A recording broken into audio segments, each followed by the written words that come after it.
Hey guys, welcome to today's video. In today's video, I'm gonna go through 7 cheap engine mods you absolutely need in your 8.6 BRZ in 2021. The modifications I'm gonna talk about today are perfect if you've just bought your 8.6 BRZ or you're looking at extracting a few more horsepower out of it. I myself started down this route, naturally aspirated when I first got my BRZ, but I have since gone to a aftermarket turbo kit. So without further ado, let's get into the 7 modifications.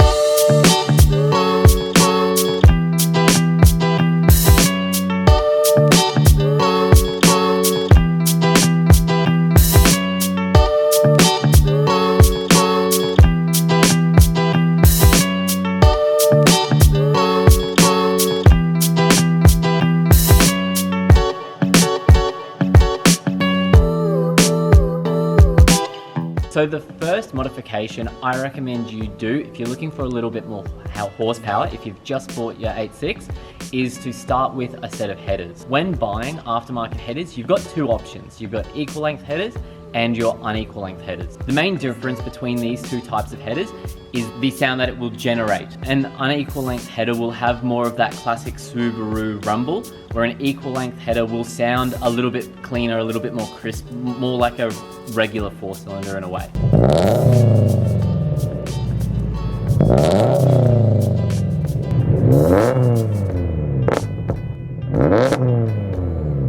The other main difference that you'll see with these headers, which isn't so drastic, is the fact that the unequal length headers will generally make more low down torque with the trade-off of your high RPM power, whereas the equal length headers do trade off a little bit more of your low end torque, but make more power up top. When it comes to actual numbers, the difference, while is very minimal. The power difference between these 2 headers is somewhat noticeable, but it's not gonna make or break a choice. So go with the option that you prefer the sound of, so that way you won't regret your choice. For my BRZ, I actually went with equal length headers just because I do prefer that crisp sound over the Subaru, like the classic Subaru rumble. The next difference that you'll notice with headers is some come with a cat built into them and some of them don't. So that's your catted headers and your catless headers. Catless headers will generally make a few horsepower more. It's not hugely significant. Depending on where you live, deleting your cat may or may not be illegal.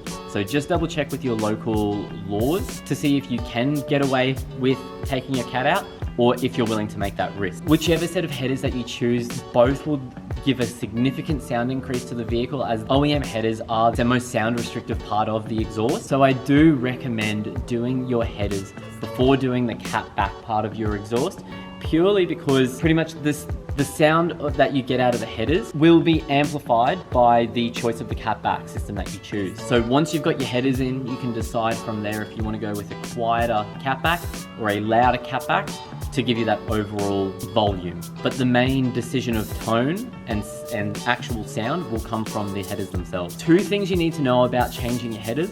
It will throw a check engine light because the ECU will notice that the cats aren't working as efficiently as the OEM stuff. This check engine light can be remedied with mod number 2. When choosing a tune, you have 2 main options.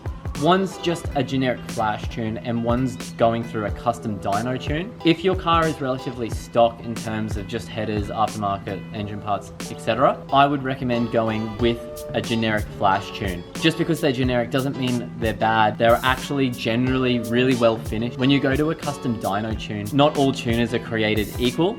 You have really reputable tuners that know the platform really well, and other tuners which aren't so reputable, and they can really ruin your fuel economy and daily drivability and things that, you know, they might try and advertise having a peak horsepower more than an average tune, but if it ruins your daily drivability, you are going to definitely hate that tune. When choosing what tune to go with, you've got your 3 main tunes in my opinion. You've got a Tactrix tune, which you can do remotely from a tuner, or you can go to a tuner and they can just flash your vehicle with that single tune.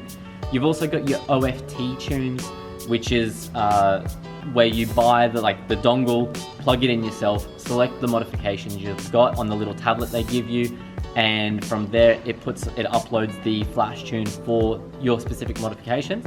And lastly, you've got your Ecutech Race ROM, which is what I use on my car. And by far the best thing about the Ecutech Race ROM is if you do plan to do further upgrades like forced induction in the future, the Race ROM does support that. It supports running a boost solenoid. I still use the Ecotec Race ROM on mine. Right now I've got the BRZ set up on 4 different maps for different boost levels. So I've got map 1's like 12 PSI, and then they incrementally go up to 18 PSI that I run on map 4. The other thing to note at this stage of tuning, you don't really need to worry about flex fuel or a flex sensor per se. When you're still naturally aspirated, the only reason I'd worry about putting a flex sensor in your car is if you live in an area which has varying ethanol content from season to season. Where I live in Australia, our E85 stations are very consistent. They're always above E83. So the only reason I have a flex sensor in my car is because I just want to double check the content's all good. And when you're turbo, you sort of need to be able to have that little bit more like precise tune. When you're naturally aspirated, you know, a few percent difference in ethanol isn't going to kill your motor. The tunes aren't so highly strung that, you know, if it was E83, it's going to blow your motor, which is an awesome inbuilt feature into the generic tunes. So once you've done your headers and your tune, the next thing you'd look for a few extra horsepower is your overpipe. The factory overpipe is quite narrow, it's quite a narrow piping. Going to that larger diameter pipe really clears up a really big area of restriction on these cars. The only thing you really need to worry about with overpipes is that because they're in such a tight area around the subframe and the chassis, they can start to rub, and you'll hear it in the cabin if it starts hitting the subframe and other things. It's definitely not a common problem if you go with a well-known off-the-shelf product, but I have heard some cases from a few people where they've gone with like a local workshop's pipe and it hasn't been the best fit and finish. Mod number 4 for gaining a few more horsepower is just going to an aftermarket front pipe. It's really the last restrictive place of the OEM exhaust system. Again, any off-the-shelf part will do. A lot of people like putting a catalytic converter potentially in that front pipe. There's a little bit more room for an aftermarket cap there. Again, just depending on the laws in your area. So with mod number 4 out of the way, with getting that front pipe replaced with an aftermarket one, now we'll go on to mod number 5. And this is where we go away from the exhaust system and onto the intake side of the engine. Mod number 5 is an aftermarket intake. With aftermarket intakes, there's a couple of different options which are really popular to go to and really good. So your first one is just a drop-in filter for your OEM airbox. The intake system on these cars from Fact is actually pretty efficient. So going to a drop-in filter, some people say it unlocks a couple more horsepower. It's really much of a muchness on an NA car, and going for that aftermarket panel filter is probably the route that I would recommend because that factory intake isn't very restrictive apart from the OEM panel filter. And then option number 2 is going to a full aftermarket intake. With aftermarket intakes, you do have to be a little bit careful. Most aftermarket intakes will delete the sound tube which goes into the cabin, which a lot of people don't like. I quite liked mine, so I kept mine and I was happy with keeping it. But the main thing you have to watch out with an aftermarket intake is because the mass airflow sensor sits in the intake, the actual diameter of the intake tubing is very imperative to the tune on your vehicle. A lot of the reputable aftermarket intakes, so like Mishimoto, stuff like that, are very close to the OEM sizing. So they're fine to run on your car, but I know there's a few aftermarket intakes from some smaller companies where people have reported massive differences in the actual pipe sizing. And that's stuff that you will have to get fixed in your tune if you chose to do so, because that can make your car run lean, which is not good for your motor. Mod number 6. Now, this was actually my personal favorite mod that I did to my engine NA, was going with a lightweight aftermarket flywheel. While it's not a mod that actually adds any power to your vehicle, it deletes the factory heavy flywheel with one that it's a bit lighter, and it frees up your engine to rev a lot happier. The main reason this was my favorite mod that I did to the car NA was because it made heel toe downshifting so much easier. It made the engine quicker to rev up, quicker to rev down, so it made the car feel like a whole new car. It made it feel so much more responsive, and apart from going to an E85 tune, hands down the biggest difference that I made to the car. I couldn't recommend it anymore. I went with the Husco lightweight flywheel, but I'm sure any other brand would be just as good, but huge difference, highly recommend. So this brings us to the last modification. Mod number 7 is an oil cooler. Now, An oil cooler is probably not the most interesting modification to do. It doesn't add any power, doesn't make the engine feel any better, but FA20s have been known to run hot oil temperatures on track, even stock, without a tune, without brakes, without things that let you actually abuse the motor to its full extent. An oil cooler is essential to keeping your engine in good running order if you live in a hotter climate, or if you do plan to take your car to the track or drive it in a overly spirited fashion. I run an oil cooler on my car, and on our 30-degree days here in Queensland, I sit around 85 degrees Celsius on my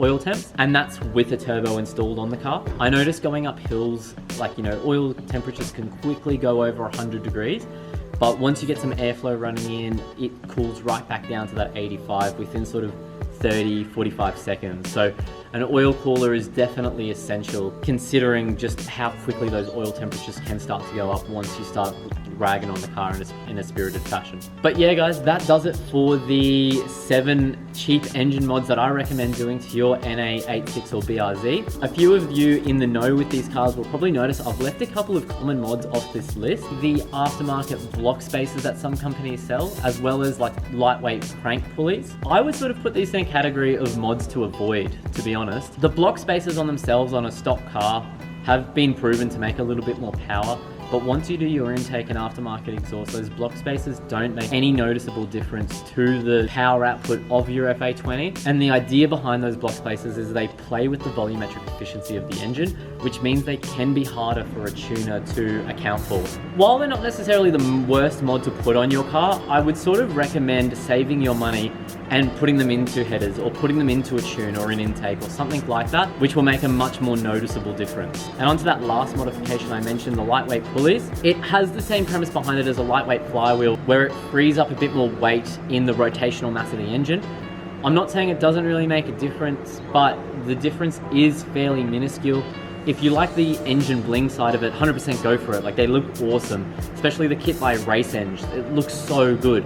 But the actual performance or feel difference isn't going to be massive, especially if you do already have a lightweight flywheel on the vehicle. It won't make a noticeable difference at all. Alright guys, that does it for the 7 cheap engine mods that I recommend that you do to your FA20. Let me know in the comments below, which engine mod were you most keen to do on your vehicle, or are you most keen to do to yours? Definitely for me, I reckon it was the E85 tune back when I first got my car. The smell of E85 and just the whole experience of filling up on E85 for the first time, I think for me personally was the most enjoyable part about buying my car and starting to modify it. But yeah guys, that does it. Guys, make sure you like and subscribe. I'm so close to 1,000 subscribers now. Please help me reach that goal. I'd love to hit that goal as soon as possible. And I plan to make plenty more videos on the BRZ and definitely as well the MX-5. So stick around and I'll see you in the next video.